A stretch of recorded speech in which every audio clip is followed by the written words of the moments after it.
Olá, eu sou o professor Emerson e nós vamos dar continuidade aos nossos estudos de Teoria Geral do Estado. Hoje com a temática Teorias Racionalistas no Justnaturalismo.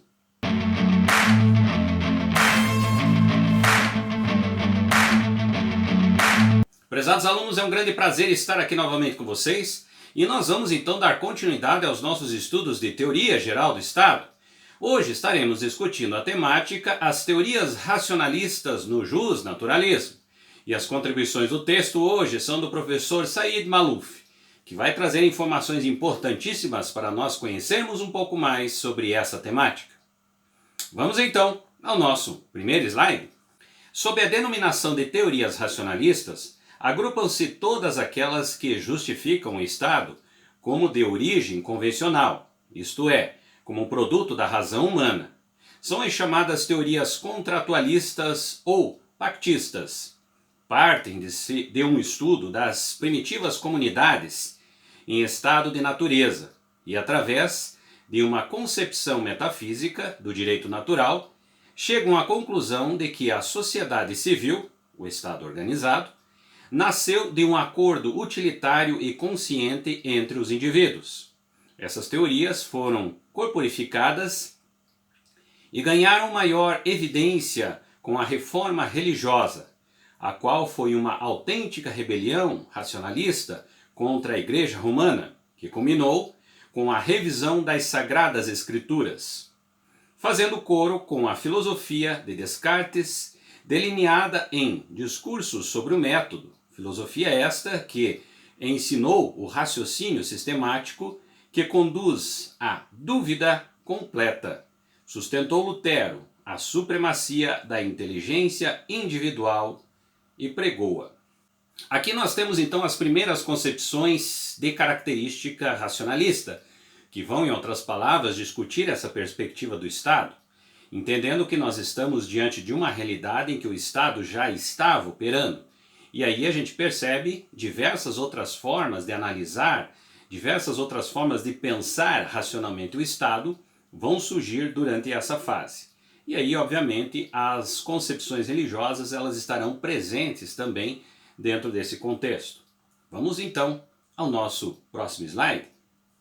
Hugo Grotius, holandês, 1583 e 1647, foi o precursor da doutrina do direito natural e, de certo modo, do racionalismo na ciência do Estado.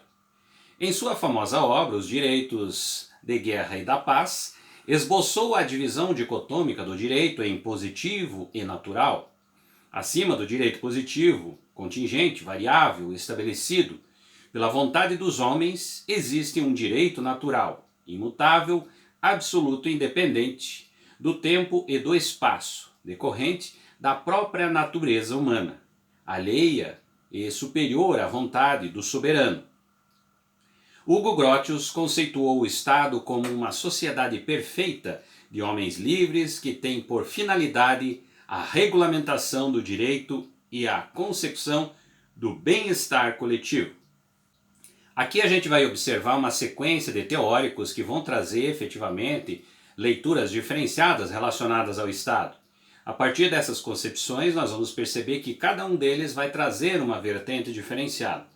Como pudemos perceber em Grotius, aqui nós temos a realidade vista através dessa concepção da sociedade perfeita que ele traz de homens livres, né? Que por finalidade a regulamentação do próprio direito e concepção do bem-estar coletivo. Então, dentro dessa característica, a gente já percebe uma leitura diferenciada com relação à característica do Estado. Vamos então ao nosso próximo slide e o nosso próximo teórico.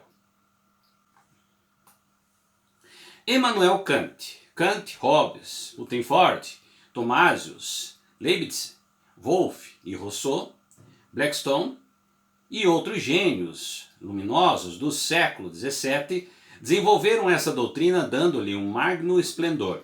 Immanuel Kant, o grande filósofo do seu tempo, 1724-1804, doutrinou o seguinte: o homem reconhece que é a causa necessária e livre das suas ações e que deve obedecer a uma regra de comportamento pré-existente, ditada pela razão prática.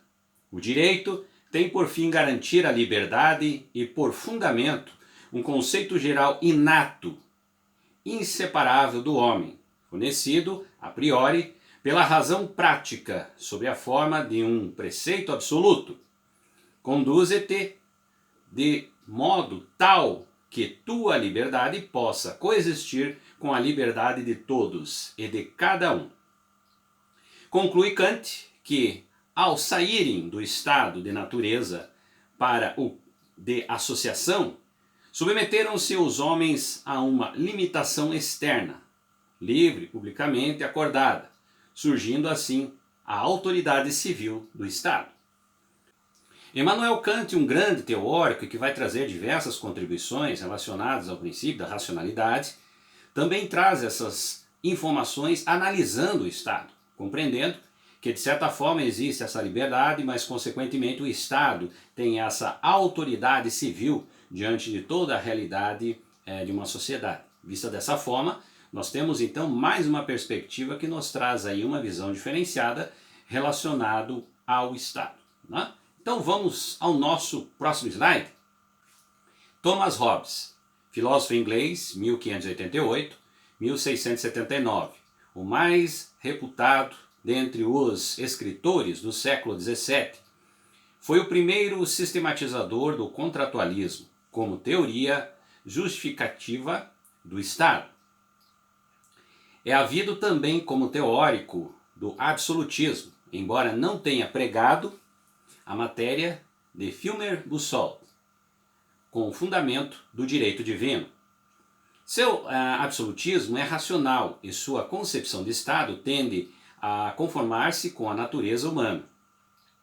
Para justificar o poder absoluto, Hobbes parte da descrição do estado de natureza. O homem não é naturalmente sociável, como pretende a doutrina aristotélica.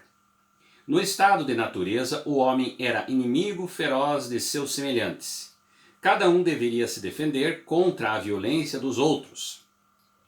Cada homem era um lobo para os outros homens. Homo homini lupus. Por todos os lados havia a guerra mútua, a luta de cada um contra todos.